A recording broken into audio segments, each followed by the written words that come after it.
Me and Uncle Romie by Claire Hartfield. Illustrated by Jerome Laguerre. Would you like to visit Uncle Romie? Genre: realistic fiction is a made-up story that could actually happen. What events in this selection seem real?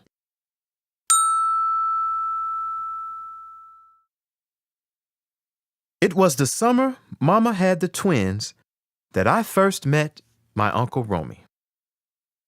The doctor had told Mama she had to stay off her feet till the babies got born.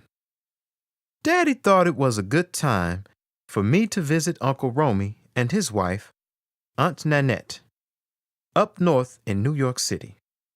But I wasn't so sure. Mama had told me that Uncle Romie was some kind of artist, and he didn't have any kids. I'd seen his picture, too. He looked scary. A bald-headed, fierce-eyed giant. No, I wasn't sure about this visit at all. The day before I left home was a regular North Carolina summer day. A good train-watching day, my friend BJ said. We waited quietly in the grass beside the tracks. BJ heard it first. "It's a-comin'," he said. Then I heard it too. A low rumbling, building to a roar. Woo-hoo! "The Piedmont!" we shouted as the train blasted past. "I'm the greatest train watcher ever," BJ boasted. "Yeah," I answered, "but tomorrow I'll be riding a train. I'm the lucky one." Lucky, I thought as we headed home.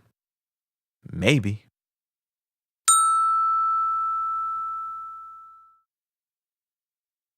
That evening, I packed my suitcase. Voices drifted up from the porch below. "Romie's got that big art show coming up," Mama said quietly. "I hope he's not too busy for James, especially on his birthday." "Romie's a good man," Daddy replied, "and Nanette'll be there too." The light faded. Mama called me into her bedroom. "Where's my goodnight kiss?" she said. I curled up next to her. "I'll miss the way you make my birthday special, Mama. Your lemon cake and the baseball game." "Well," Mama sighed, "it won't be those things. But Uncle Romie and Aunt Nanette are family, and they love you too. It'll still be a good birthday, honey." Mama pulled me close. Her voice sang soft and low. Later, in my own bed, I listened as crickets began their song and continued into the night. The next morning, I hugged Mama goodbye, and Daddy and I headed for the train. He got me seated, then stood waving at me from the outside. I held tight to the jar of pepper jelly Mama had given me for Uncle Romie. "All aboard!" The conductor's voice crackled over the loudspeaker. The train pulled away. Chugga, chugga, chugga, chugga. I watched my town move past my window. Bright-colored houses, chickens strutting across the yards, flowers everywhere.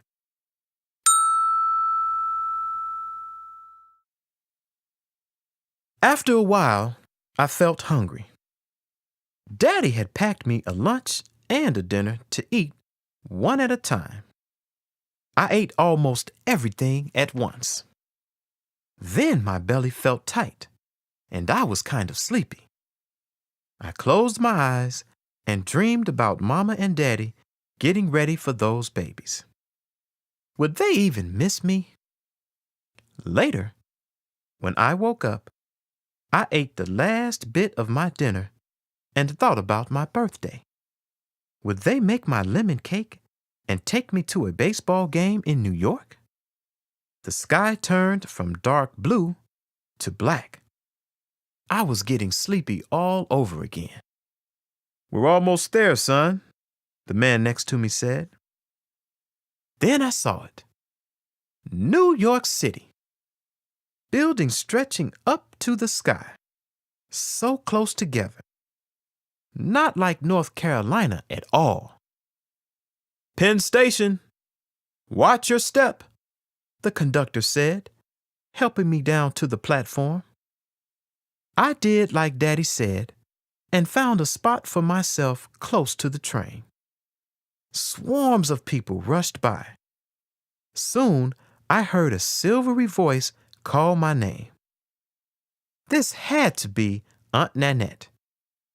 I turned and saw her big smile reaching out to welcome me. She took my hand and guided me through the rushing crowds onto an underground train called the subway. "This will take us right home," she explained.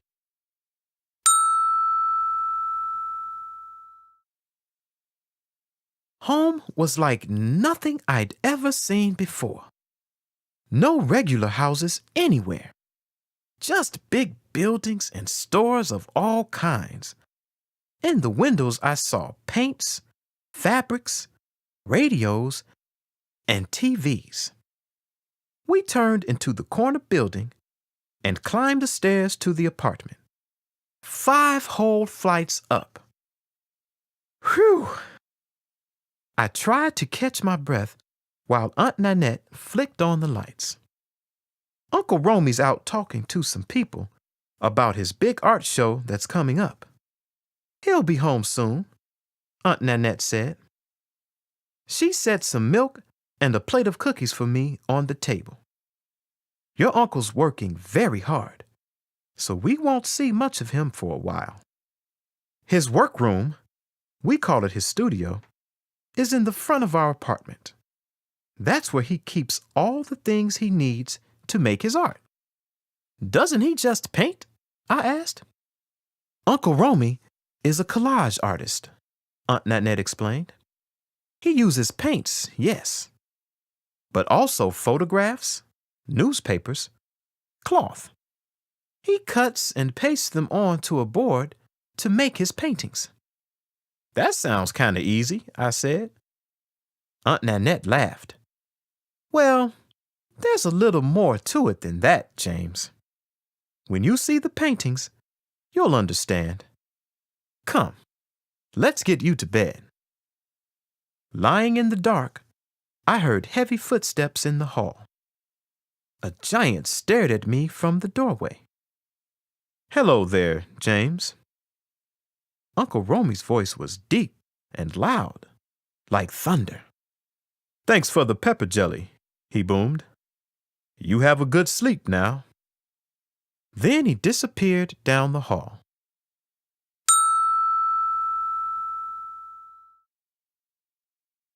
The next morning, the door to Uncle Romie's studio was closed. But Aunt Nanette had plans for both of us. "Today, we're going to a neighborhood called Harlem," she said. "It's where Uncle Romie lived as a boy." Harlem was full of people walking, working, shopping, eating. Some were watching the goings-on from fire escapes. Others were sitting out on stoops, greeting folks who passed by. Just like the people back home, calling out hellos from their front porches. Most everybody seemed to know Aunt Nanette. A lot of them asked after Uncle Romie, too. We bought peaches at the market, then stopped to visit a while. I watched some kids playing stickball. "Go on, get in that game," Aunt Nanette said, gently pushing me over to join them. When I was all hot and sweaty, we cooled off with double chocolate scoops from the ice cream man. Later, we shared some barbecue on a rooftop way up high. I felt like I was on top of the world. As the days went by, Aunt Nanette took me all over the city. We rode a ferry boat to the Statue of Liberty, zoomed 102 floors up at the Empire State Building, window shopped the fancy stores on Fifth Avenue, gobbled hot dogs in Central Park. But it was Harlem that I liked best. I played stickball with the kids again. And on a really hot day, a whole bunch of us ran through the icy cold water that sprayed out hard from the fire hydrant. In the evenings, Aunt Nanette and I sat outside listening to the street musicians playing their saxophone songs.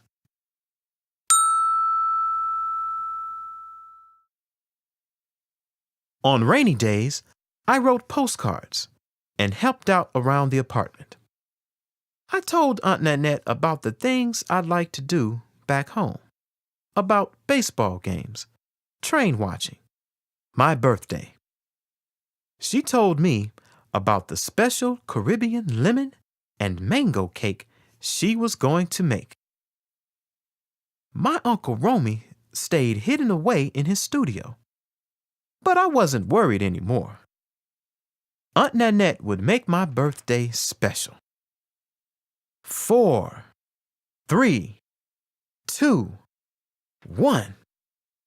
My birthday was almost here. And then Aunt Nanette got a phone call. An old aunt has died, James. I have to go away for her funeral. But don't you worry. Uncle Romie will spend your birthday with you. It'll be just fine. That night, Aunt Nanette kissed me goodbye. I knew it would not be fine at all. Uncle Romie didn't know about cakes or baseball games or anything except his dumb old paintings. My birthday was ruined. When the sky turned black, I tucked myself into bed. I missed Mama and Daddy so much. I listened to the birds on the rooftop. Their songs continued into the night. The next morning, everything was quiet. I crept out of bed and into the hall. For the first time, the door to Uncle Romie's studio stood wide open. What a glorious mess!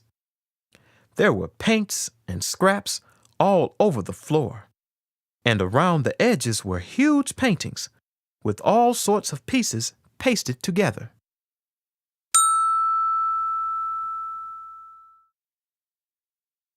I saw saxophones, birds, fire escapes, and brown faces. It's Harlem, I thought. The people, the music, the rooftops, and the stoops. Looking at Uncle Romie's paintings, I could feel Harlem, its beat and bounce. Then there was one that was different. Smaller houses, flowers, and trains. That's home! I shouted. Yup, Uncle Romie said, smiling from the doorway. That's the Carolina I remember.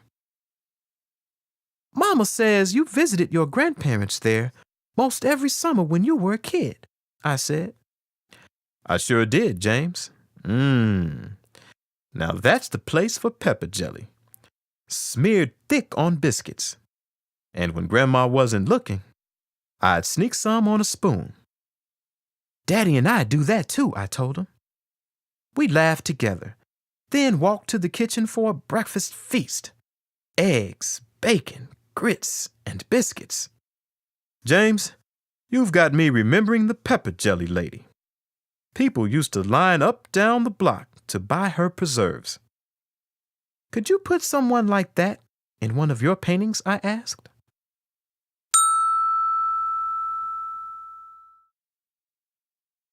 I guess I could, Uncle Romie nodded. Yes, that's a memory just right for sharing. What a good idea, James. Now, let's get this birthday going. He brought out 2 presents from home. I tore into the packages while he got down the pepper jelly and 2 huge spoons. Mama and Daddy had picked out just what I wanted. A special case for my baseball cards, and a model train for me to build. Pretty cool, said Uncle Romie. I used to watch the trains down in North Carolina, you know. How funny to picture big Uncle Romie lying on his belly. BJ and me, we have contests to see who can hear the trains first. Hey, I did that too. You know, it's a funny thing, James. People live in all sorts of different places and families, but the things we care about are pretty much the same. Like favorite foods, special songs, games, stories, and like birthdays. Uncle Romie held up 2 tickets to a baseball game. It turns out Uncle Romie knows all about baseball. He was even a star pitcher in college. We got our mitts and set off for the game. Way up in the bleachers, we shared a bag of peanuts, cracking the shells with our teeth and keeping our mitts ready in case a home run ball came our way. That didn't happen, but we sure had fun.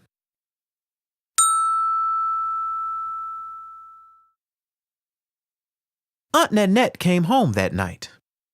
She lit the candles, and we all shared my Caribbean birthday cake. After that, Uncle Romie had to work a lot again. But at the end of each day, he let me sit with him in his studio and talk. Daddy was right. Uncle Romie is a good man. The day of the big art show finally came. I watched the people laughing and talking, walking slowly around the room from painting to painting. I walked around myself, listening to their conversations. Remember our first train ride from Chicago to New York? One lady asked her husband. That guitar-playing man reminds me of my Uncle Joe, said another. All these strangers talking to each other about their families and friends and special times. And all because of how my Uncle Romie's paintings reminded them of these things. Later that night, Daddy called. I had a brand new brother and sister. Daddy said they were both bald and made a lot of noise. But he sounded happy and said how they all missed me. This time, Aunt Nanette and Uncle Romie took me to the train station.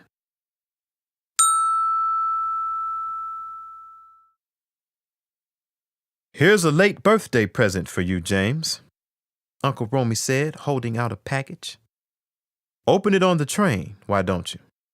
It'll help pass the time on the long ride home. I waved out the window to Uncle Romie and Aunt Nanette until I couldn't see them anymore.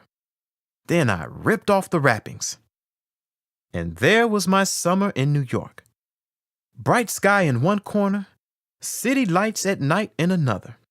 Tall buildings, baseball ticket stubs, the label from the pepper jelly jar, and trains.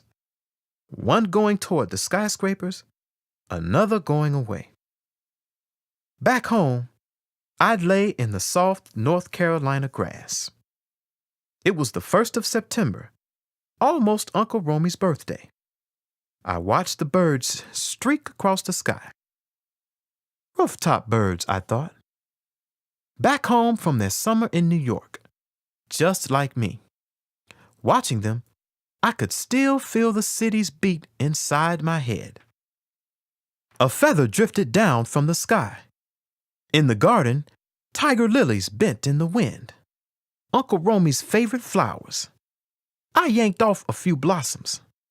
And then I was off on a treasure hunt, collecting things that reminded me of Uncle Romie. I painted and pasted them together on a big piece of cardboard. Right in the middle, I put the train schedule. And at the top I wrote, "Happy birthday, Uncle Romie."